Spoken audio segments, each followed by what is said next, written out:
शुक्लां भरद्रं विष्णुं शशिवर्णं चतुर्भुजं प्रसन्नवदनं ध्यायेत् सर्वविघ्नोपशान्तयेत्। आदित्याय सोमाय मंगलाय बुधाय च गुरुशुक्रशनिभ्यश्च राहवे केतवे नमः। गुरुब्रह्म गुरुविष्णु गुरुर्देवो महेश्वरः गुरुसाक्षात् परब्रह्म तस्मै श्री गुरवे नमः। अंदरिकी नमस्कारं। सच्चिदेव एस्ट्रो चैनल की स्वागतम। ఇది నా 65వ వీడియో। ఈ వీడియో చేయటంలో ముఖ్య ఉద్దేశం ఏంటంటే గురువు ఈ రోజున అంటే మే 1, 2024 తేదీన మేషరాశి నుంచి వృషభ రాశిలోకి ప్రవేశం చేస్తూ ఉన్నాడు। నర్మదా నదికి పుష్కరాలు ప్రారంభం ఈ రోజు నుంచి 12 రోజులు। ఈ గురువు మేషరాశి నుంచి వృషభ రాశిలోకి ప్రవేశం చేసినటువంటి సందర్భంగా అంటే ఈరోజు మధ్యాహ్నం 1 గంటకి ఆ ప్రాంతంలో ప్రవేశం చేస్తున్నాడు। ఈ వృషభ రాశి సంచారంలో గురువు ఉండగా ఏ రాశుల వాళ్ళకి శుభ ఫలితాన్ని కలగజేస్తాడు అనేటువంటి విషయాన్ని తెలియజేయగలుగుటకు నేను ఈరోజు ఈ వీడియో చేస్తున్నాను। ముందుగా కొన్ని విషయాలు మాట్లాడుకుందాం। నా 64వ వీడియో 3 వారాల క్రితం చేయడం జరిగింది। ఆ వీడియోలో ఏప్రిల్ మే నెలలో జరగబోయేటువంటి ప్రకృతి వైపరీత్యాల గురించి చెప్పడం జరిగింది। ఏప్రిల్ 23, 2024 నుంచి 6/5/2024 వరకు ఉన్నటువంటి సమయంలో కొన్ని ప్రకృతి వైపరీత్యాలు జరిగేదానికి అవకాశం ఉందని చెప్పడం జరిగింది। ప్రకృతి వైపరీత్యాలంటే భూకంపాలు, తుఫాన్లు, అగ్నిపర్వతాలు ఇట్లాంటివన్నీ కూడా వస్తుంటాయి। అనుకున్న ప్రకారంగా 23/4/2024 తైవాన్లో భూకంపం వచ్చింది। ఈ ప్రకృతి వైపరీత్యాలు ప్రాణ నష్టాన్ని, ఆస్తి నష్టాన్ని కలగజేస్తాయి పెద్ద సంఖ్యలో। ఇది చాలా డేంజర్। మరి తైవాన్లో వచ్చి తైవాన్ని అతలాకుతలం చేసేసింది। దాని తర్వాత చైనాలో ఫ్లడ్స్ వచ్చినాయి। కనీ విని ఎరుగని రీతిలో చైనాలో ఫ్లడ్స్ వచ్చినాయి। దుబాయ్లో ఫ్లడ్స్ వచ్చినాయి, కెన్యాలో ఫ్లడ్స్ వచ్చినాయి। మరి ఇవన్నీ కూడా ప్రకృతి వైపరీత్యాలు। మళ్ళీ భూకంపం జపాన్లో వచ్చింది 6.5 తీవ్రతతో 28/4/2024 సండే ఆదివారం రోజున। ఇండోనేషియాలో భూకంపం వచ్చింది। ఇట్లా ఈ ప్రాంతాల్లో భూకంపాలు వచ్చినాయి, ఫ్లడ్స్ వచ్చినాయి। అమెరికాలో టోర్నడో వచ్చింది। టోర్నడో అంటే సుడిగాలులు, అది కూడా భీకరంగా ఉంటాయి, మనకి రావు, అక్కడ అమెరికాలో సుడిగాలులు వస్తుంటాయి, టోర్నడోలు అంటారు వాటిని। 29/4/2024 జస్ట్ 2 రోజుల క్రితం ఇండోనేషియాలో అగ్నిపర్వతం బద్దలైంది। మరి ఇట్లా ప్రపంచంలో నలుదిక్కుల 4 పక్కలుగా 4 రకాలుగా ప్రకృతి వైపరీత్యాలు వచ్చి యావత్ ప్రపంచాన్ని అతలాకుతలం చేసి కదిలించింది। ఏంట్రా ఇట్లా ప్రకృతి వైపరీత్యాలు జరుగుతున్నాయని చెప్పి గ్రహస్థితి అలా ఉంది, దానికి ఎవరేం చేస్తారు, వచ్చేదానికి అవకాశం ఉంది, ఇంకా టైం ఉంది। మనం 6-5 దాకా చెప్పుకున్నాం, ఇంకా 5 రోజులు టైం ఉంది। ఈ 5 రోజులు కూడా ఏం జరుగుతాయో వేచి చూడాల్సిందే। మరి రాజకీయాల్లో కూడా అస్తవ్యస్తంగా ఉంటాయి, పెను మార్పులు చోటు చేసుకుంటాయి అని చెప్పి కూడా గ్రహస్థితి సూచిస్తూ ఉంది।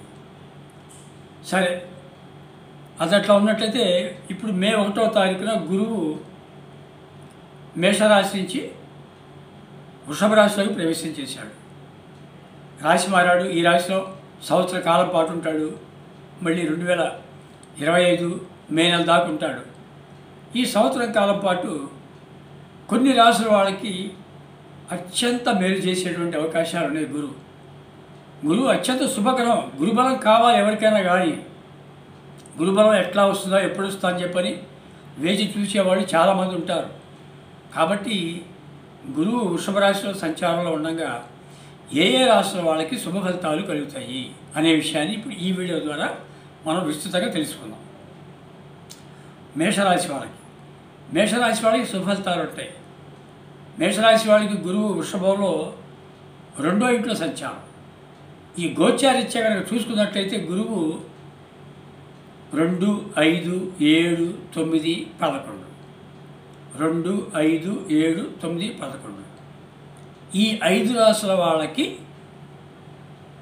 శుభ ఫలితాన్ని కలగజేస్తాడు.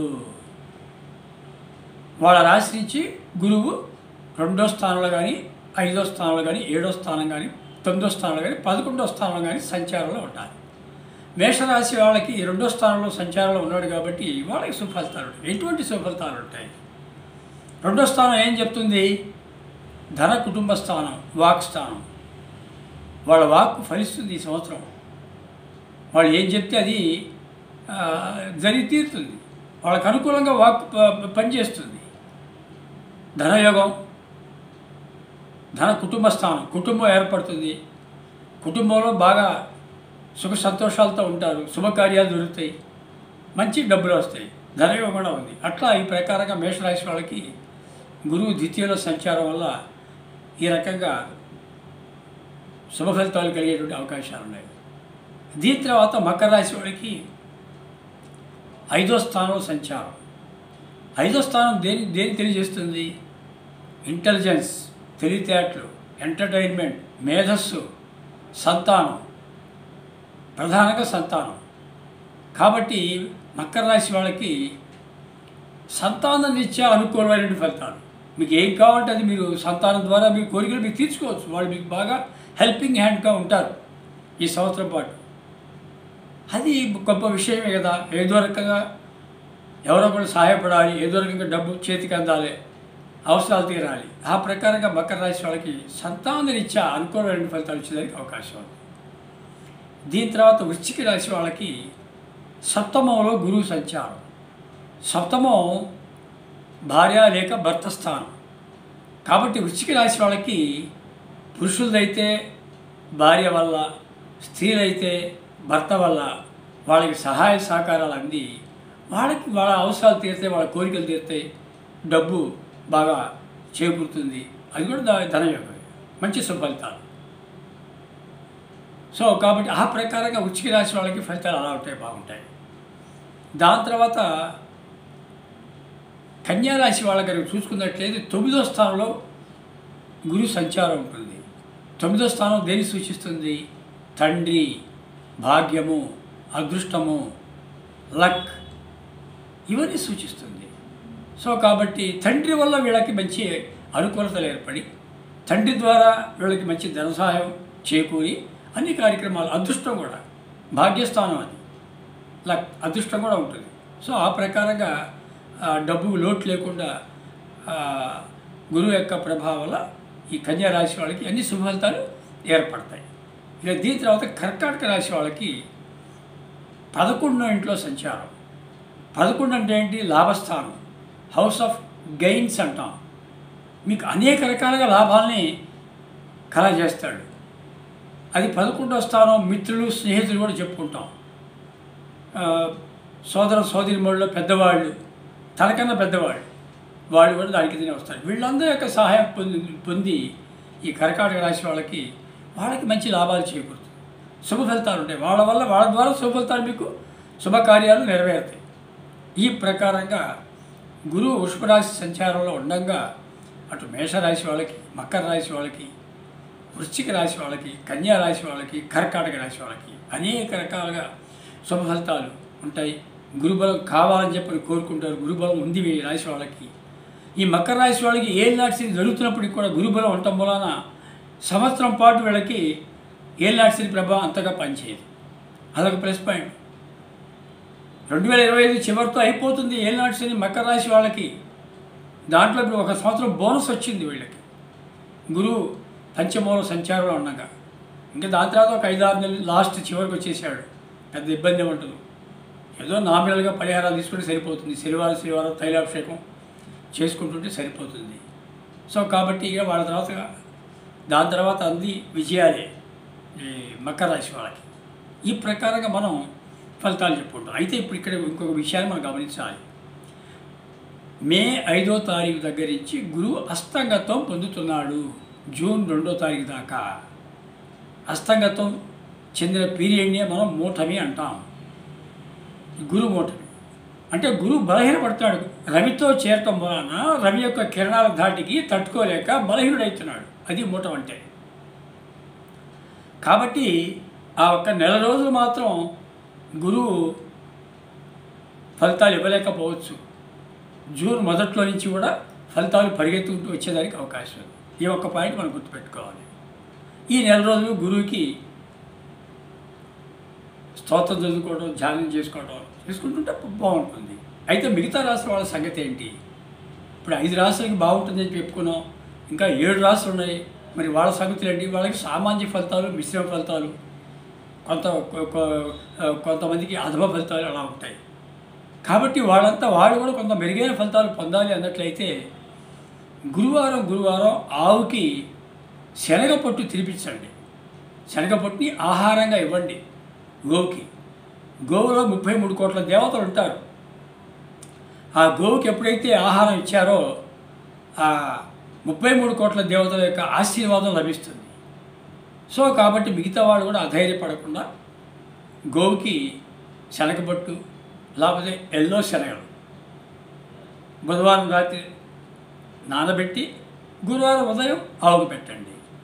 ఇంకో రకమైన పరిహారం ఏంటంటే 16 ఎల్లో కలర్ లడ్లు గురువారం రోజున సాయిబాబా గుడిలో కానీ, దత్తాత్రేయ స్వామి గుడిలో కానీ, శివాలయంలో కానీ, దక్షిణామూర్తి ఆలయం అంటారు. శివాలయంలో దక్షిణామూర్తిలో ఒకటే.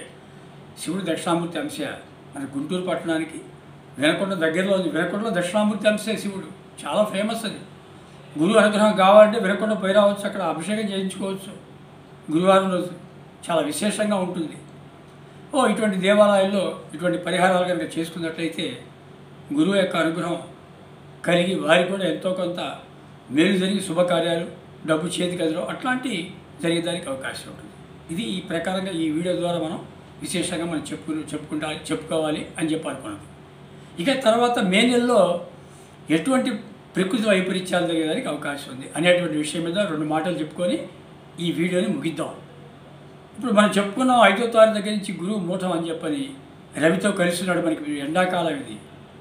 మరి గురువు కంట్రోలింగ్ ప్లానెట్, మిగతా గ్రహాలు అన్నింటినీ కూడా కంట్రోల్ చేస్తుంది గురువు. అటువంటి కంట్రోల్ చేసేటువంటి గురువు ఎప్పుడైతే అస్తంగత్వం పొంది బలహీనపడ్డాడో గురువు యొక్క కంట్రోలింగ్ ఏ గ్రహం మీద ఉండదు. ఎవరిష్టం వచ్చినట్లు వాళ్ళు ప్రవర్తిస్తుంటారు. ఈవెన్ సన్ రవైనా సరే. అందులో మనకి ఎండాకాలం ఇప్పుడు దొరుకుతూ ఉంది. ఇప్పుడు అన్ని కృత్తిక కార్తె రాబోతోంది మే 11 నుంచి. ఇప్పుడు భరణి కార్తె, కత్తెరి అవన్నీ వస్తాయి. ఇప్పుడు కన్నా ఇంకా ఎండలు ఎక్కువగా ఉండడానికి అవకాశం ఉంది. ఎందుకంటే కంట్రోలింగ్ చేసే గురువు కూడా లేడు కాబట్టి విపరీతమైనటువంటి వడగాల్పులు వచ్చే సూర్యుడు యొక్క ఆయన యొక్క తీవ్రతను, ప్రకోపాన్ని చూపిస్తాడు. దాంతో ఏమవుతుంది? తీవ్రంగా ఉంటాయి ఎండలు. 45-46 డిగ్రీలకి వెళ్ళిపోతుంది టెంపరేచర్, వడగాల్పులు. మరి ఈ సమయం దాదాపు ఈ గురువు అస్తంగత్వం చెందినటువంటి సమయం మొత్తం ఉండాలి. జూన్ 2వ తారీఖు దాకా, అంటే నెల రోజులు. మరి వృద్ధులు, పిల్లలు చాలా జాగ్రత్తగా ఉండాలి. గర్భిణీ స్త్రీలు ఇంటి పట్టునే ఉండాలి, బయటికి రాకూడదు. మిగతా వాళ్ళు కూడా ఉదయం 12 గంటల లోపు వాళ్ళ కార్యక్రమాలు పూర్తి చేసుకొని 4 గంటల వరకు కూడా ఇంటి పట్టునే ఉండి 4 తర్వాత ఎండ తగ్గిన తర్వాత బయటకు వస్తే బాగుంటుందని చెప్పి వాళ్ళ ఆరోగ్యం ముందు కాపాడుకోవాలి. వడదెబ్బకి గురి కాకుండా కాపాడుకోవాలి.